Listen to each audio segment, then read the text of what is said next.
studies in New Zealand. At that time, I was studying engineering and also landscape architecture. But most of the time, my time was spent as a student activist. I was actually doing NGO work, trying to tackle some of the problems in Malaysia as well as in the world. At that time, we were all very much influenced by human rights work. In the course of the work, we always take sides. We always take sides of the people who have less power, who are oppressed, and who are poor. So those were my early days in school.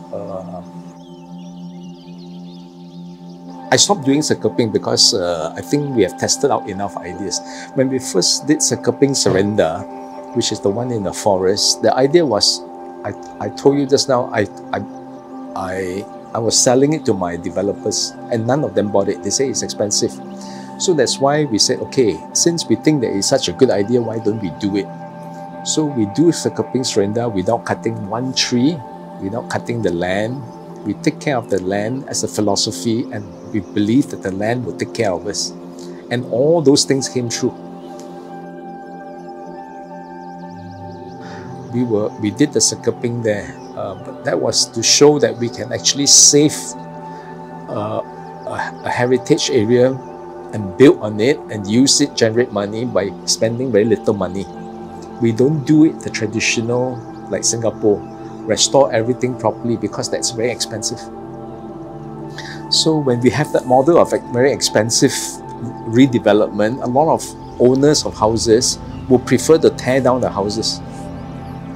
Or they light a match in the middle of the night and burn the house down.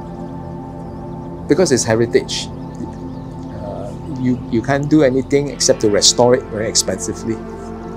So we were trying to figure out how to, all this, Sekeping was all about all these ideas, building in a neighborhood, and using a lot of recycled material.